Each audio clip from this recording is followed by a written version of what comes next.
নমস্কার। আবার প্রস্তের আবার একটি ব্লগে আপনাদের সবাইকে স্বাগতম। আজকে আমরা কাটাবো রন্ডিয়া গ্রামে। রন্ডিয়া পানাগড়ের কাছে একটি গ্রাম। Hello, good morning. আমরা এসেছি সুরজিতের গ্রামে। মূলত গ্রামের জীবনযাত্রাটাকে উপভোগ করা একমাত্র লক্ষ্য এখানে।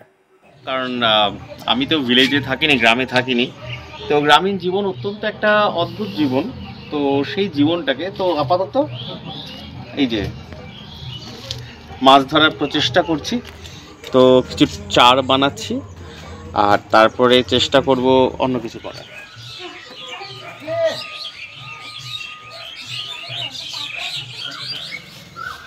এখানে খুব বাঁশ ঝাড় আছে, আমরা তার তলা দিয়ে আমার অনভ্যস্ত পদচারণা। দেখুন কত বাঁশ ফাটা পড়ে রয়েছে। এই যে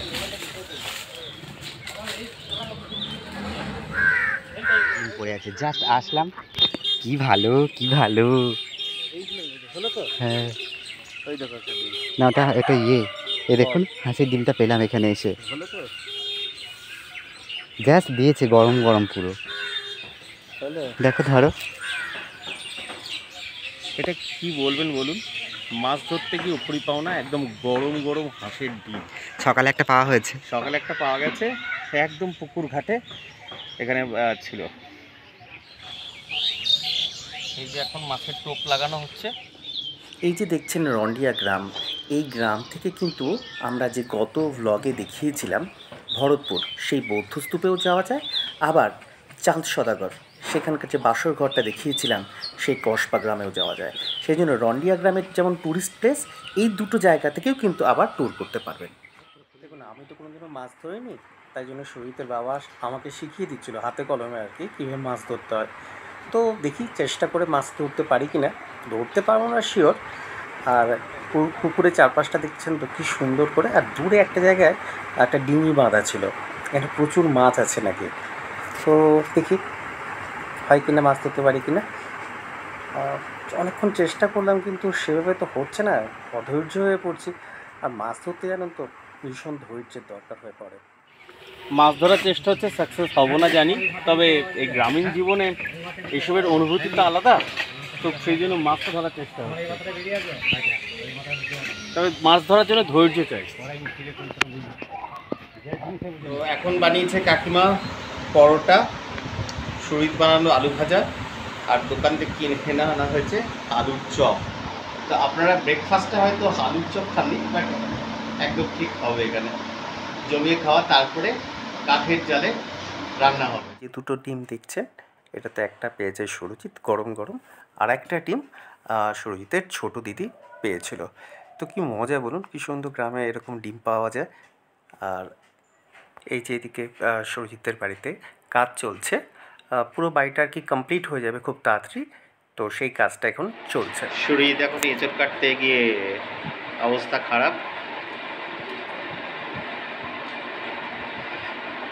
আমাদের আজকে রান্না মাটির উনুনে হবে। গ্রামে কিন্তু মানে মেনলি সুরজিতের বাড়িতে কথা বলছি, ওদের কিন্তু মাটির উনুনে রান্না হয় না। এখনকার দিনে কিন্তু মাটির উনুনে কেউই সাধারণত রান্না করে না। কিন্তু আমি যখনই ওদের বাড়িতে যাই, এইটাকে কিন্তু প্রেফার করি। আমার যদিও কোনো অভ্যাস নেই, কিন্তু কেন জানি না আমার ভীষণ ভালো লাগে। এই যে এখন রান্না চলছে কাঠের উনুনে, মাটির উনুনে অ্যাকচুয়ালি যে রান্না। কি রান্না করছো এখন? আজকে এখান থেকে এঁচড় হবে, অলরেডি তরকারি হবে একটা, আর মাছ ধরেছিলাম। মাছটা অবশ্য ঘরে হয়ে গেছে।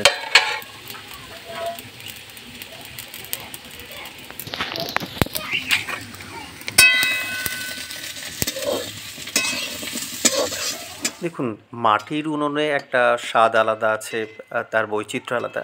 কিন্তু আমার মনে হয় মাটির উনুনে রান্না করাটা বেশ কষ্টকর।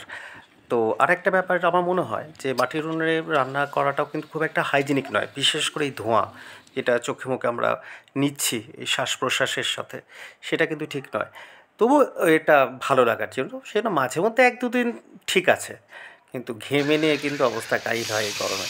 চলুন, বলতে বলতে এই তরকারিটা প্রায় হয়ে এসেছে, জল দিয়ে দিয়েছি। এরপর আমরা যাব কিন্তু একদম নদীতে স্নান করতে, দামোদরে।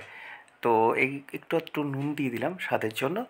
এরপর রান্নাটা কমপ্লিট হয়ে যাবে, হয়ে গেলেই সুরজিৎকে বগল দাবা করে একদম নদীতে স্নান করব। গরমে নদীতে স্নান করার একটা আলাদা দারুণ ব্যাপার থাকে। আর এখানকার যে ড্যাম, রন্ডিয়া ড্যাম যেটা রয়েছে, এখানে এখন কিন্তু পায়ের পাতা পর্যন্ত জল। তো আমাদের স্নান করা হয়ে গেছে, দেখুন স্নান করার সময় তো আর ভিডিও করা যায় না। আর এই যেটা উপরে দেখছেন এটা হচ্ছে ড্যাম। দামোদর নদীটা এখানে আসছে, নদ এখানের থেকে তারপরে কিন্তু আরও প্রবাহিত হয়ে গিয়ে তারপরে গঙ্গার সাথে মিশছে। আর দু প্রান্তে কিন্তু এখন সুবিস্তৃত। বর্ষাকালে কিন্তু এর রূপ কিন্তু একদম আলাদা থাকে। চলুন তাহলে আজকে ভিডিওটা এখানেই শেষ করছি। ভালো লাগলে লাইক করবেন, কমেন্ট করবেন এবং শেয়ার করবেন। দেখা হবে আগামী একটি ভ্লগে। ততদিনের জন্য টাটা, ভালো থাকবেন, সুস্থ থাকবেন। Love you all.